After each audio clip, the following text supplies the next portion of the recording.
Bonsoir Léna Situation. Bonjour Léna Mafouf. Léna, comment tu vas? Salut les gars. Enchantée, je m'appelle Léna Mafouf. 2,4 millions d'abonnés sur YouTube. En fait, j'ai transformé ma passion en quelque chose que je peux monétiser pour pouvoir vivre et faire que ça. Léna Situation a bâti un empire sur l'authenticité. Aujourd'hui, elle collabore avec des marques comme Dior, elle remplit des salles de dédicaces comme une rockstar et son livre Toujours Plus est best-seller. Mais à travers cette vidéo, tu vas voir que ce succès n'est pas arrivé par hasard. Parce que Léna, c'est pas juste une influenceuse, c'est un phénomène. Elle a imposé son style, une manière de communiquer et surtout une philosophie, le positivisme.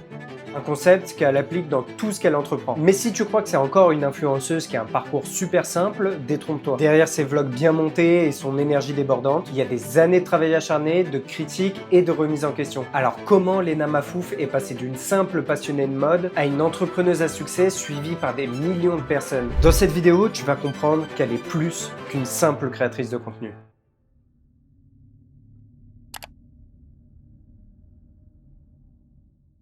Avant de parler de tout ce qu'elle a accompli, il faut bien évidemment comprendre qui est réellement Léna. Léna Situation, c'est une créatrice de contenu qui cumule plusieurs millions d'abonnés sur différentes plateformes et dont son éducation a toujours occupé une place importante dans sa vie. Elle le dit elle-même. Mes parents étaient riches en amour, riches en culture, riches en expérience. Ils voulaient vraiment qu'on essaye plein de choses parce que c'est une famille d'artistes. Et c'est cette base qui a contribué à son succès, même à l'international. Alors Léna, c'est une personne qui est particulièrement proche de son père, puisqu'il est un vrai pilier dans sa vie qui l'aide à relativiser face aux critiques. On y reviendra plus tard, mais c'est un point essentiel dans sa carrière. Son père, il est marionnettiste et auteur de bande dessinée, tandis que sa mère, elle tient une petite boutique dans laquelle elle vend ses propres créations. L'aspect artistique chez elle, c'est une affaire de famille. Et quand je te dis que son éducation a joué un rôle clé dans sa carrière, c'est parce que dès son plus jeune âge, sa mère a récompensé elle et son frère à chaque fois qu'il faisait une activité et non pas quand il ramenait une simple note. Quand je parle d'activité, je parle de par exemple lire un livre ou encore aller au théâtre, bref, tout ce qu'on n'a pas du tout envie de faire quand on est jeune. En échange, il recevait des petits boutons qu'il pouvait échanger avec de l'argent ou encore des bonbons, bref, un peu tout ce qu'il voulait. Et donc déjà à ce moment-là, Léna elle comprend une chose pour le business. Le travail, c'est une question de mérite et de valeur. Et c'est ce qui va lui permettre de considérer aujourd'hui son travail non pas comme une charge, mais comme un jeu. Léna, c'est aussi une personne qui a compris très vite que le succès, ça se mesure pas avec des objets matériels, puisque pour elle, le bonheur et le succès, c'est juste pas quantifiable. Et donc cette philosophie, elle va l'accompagner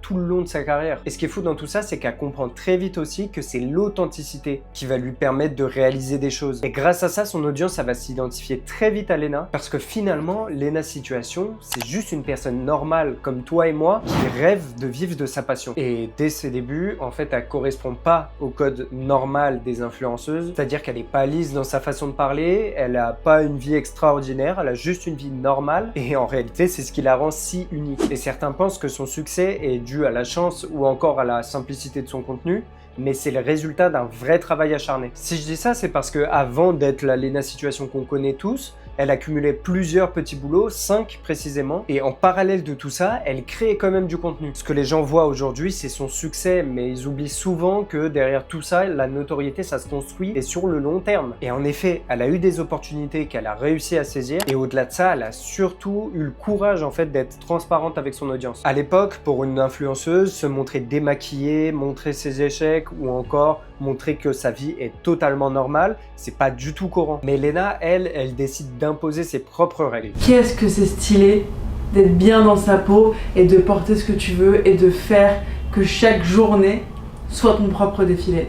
C'est une bosseuse, une femme qui ne recule devant rien et qui est maniaque dans son travail. Elle ose faire des choses qui lui plaisent, quitte à se retrouver dans certaines polémiques malheureusement, ou même à être politisée à certains moments. D'ailleurs, elle est souvent la cible de cyberharcèlement. Certains l'ont critiquée à de nombreuses reprises en disant qu'elle n'avait pas forcément sa place à certains événements dans lesquels elle était invitée pourtant, comme la cérémonie des Césars par exemple, et d'autres préfèrent juste la critiquer sur sa vie privée, comme par exemple lorsqu'elle officialise son couple avec Seb Lafrite, et à ce moment-là, beaucoup de personnes la considèrent comme la meuf de Seb et non comme Léna Situation. Bref, à part tout ça, Léna c'est une créatrice de contenu qui a su s'imposer, mais qui comme beaucoup n'a pas pu éviter les points négatifs de la célébrité.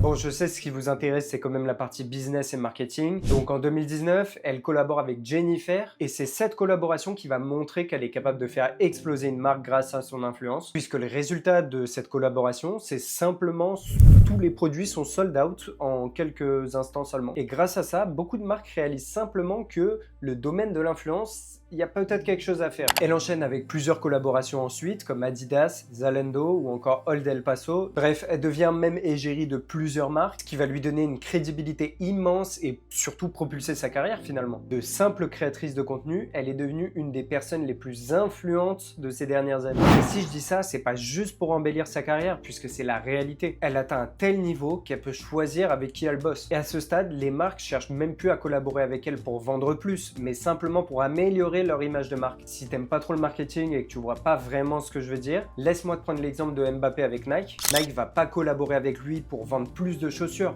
mais pour qu'à chaque fois que tu penses à Mbappé, tu penses à leur marque. Et bien ça, c'est pareil pour Lena, mais avec des marques comme Dior par exemple. Et Lena, c'est quelqu'un de très smart, puisque étant donné qu'elle a fait des études de mode, elle a une véritable sensibilité pour ce domaine. Et donc pour son business et ses collaborations, c'est parfait. Elle va faire des collaborations de fou, par exemple avec Cédric Grolet, pour présenter le nouveau sac Dior Saint-Honoré en l'associant au gâteau Saint-Honoré. Et ici, c'est juste la fusion parfaite entre la mode et la culture française. Si on revient un peu sur Dior, c'est clairement la collaboration qui a le plus gros impact dans sa carrière. Et en 2021, elle aurait rapporté 4,5 millions de dollars à la marque, faisant de ce partenariat le plus rentable de l'année et de loin. Nous sommes à Paris, avenue Montaigne. Nous allons passer une journée très particulière. Comme beaucoup de créateurs de contenu, comme le Rire Jaune, Squeezie ou encore Inoxtag, Lena va décider de se lancer dans l'édition avec un livre qui devient best-seller et qui s'écoule à 250 000 exemplaires. C'est un énorme succès, mais aussi une cible facile pour les critiques malheureusement. Frédéric Beigbeder le décrit comme 147 pages de vide et 19,50 € de perdu. Rien que ça. Sauf que Lena, elle se laisse pas abattre et elle va enchaîner les projets qui renforcent son personal branding. Canapé 6 places, un podcast où elle invite des célébrités pour parler de tout et de rien. C'est un véritable carton puisque c'est un des podcasts les plus écoutés en France qui va élargir encore plus son réseau. L'Hôtel Mafouf, un concept store à Paris qui va mélanger café, boutique et espace événementiel. Le succès est tel qu'elle va lancer une deuxième édition, mais cette fois-ci plutôt estivale, dans laquelle elle va proposer une collection de vêtements par exemple, un restaurant ou encore des événements exclusifs. Lena va pas se contenter d'être présente sur les réseaux et d'exister, mais elle construit un vrai empire. Et pour couronner le tout, elle devient la première influenceuse française invitée au Met Gala. Si tu connais pas le Met Gala, c'est le sommet de la mode. Dis-toi que tu es obligé de payer pour y accéder et on parle pas de petites sommes. Et même comme ça, t'es pas sûr d'être accepté. Lena, elle y a participé 2 fois. Bon, là je te parle de son influence, tu dois sûrement te dire c'est seulement en France, mais pas du tout, parce que ça dépasse vraiment les frontières. Hi Vogue, I'm Lena. Nice to meet you. The best human ever.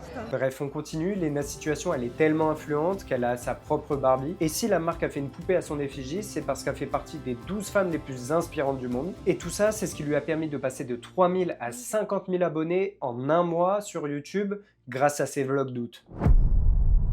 En 2017, après avoir passé plus de 5 ans à faire des blogs, elle décide de se lancer sur YouTube et 2019, c'est le tournant dans sa carrière. Et tout ça grâce au vlog d'août. Avec ce concept, elle crée une vraie communauté de gens sympas, en tout cas c'est comme ça qu'elle aime le dire, et c'est ce qu'elle va considérer comme son succès sur YouTube. Bon, pour ceux qui savent pas ce que c'est un vlog, c'est le fait de prendre sa caméra et de documenter sa vie, et tout ça sans filtre. Enfin sans filtre depuis peu, parce qu'en réalité c'est Lena qui a fait évoluer ce format. Maintenant les vlogs d'août c'est son rendez-vous annuel, puisque la majorité de son audience attend le mois d'août justement pour ce contenu, et ça en fait sa signature. À travers ses vlogs, Lena, elle va pas juste créer du simple contenu, elle va éduquer son audience, et ça sans même le vouloir. Elle parle de développement personnel, partage les coulisses de son travail, elle montre ses angoisses et ses moments de joie. En fait son concept a tellement de succès qu'elle décide même de l'utiliser pour l'Hôtel Mafouf en lançant le pop-up store en août. Et pourquoi ça marche autant? Elle est démaquillée, avec ses amis et surtout, elle fait des choses du quotidien. Bref, en gros, elle casse les codes du vlog et surtout de la création de contenu. Dans tout ça, elle applique une stratégie super puissante. Elle transforme sa vie en une vraie série culte. Si tu regardes bien, les vlogs d'août, c'est Friends version YouTube. T'as des personnages attachants, un groupe soudé même en dehors des vidéos, des moments de vie authentiques. Lena se sert de sa série préférée pour en faire sa propre réalité. D'ailleurs, si t'as vu le premier épisode de Marketing de Légende,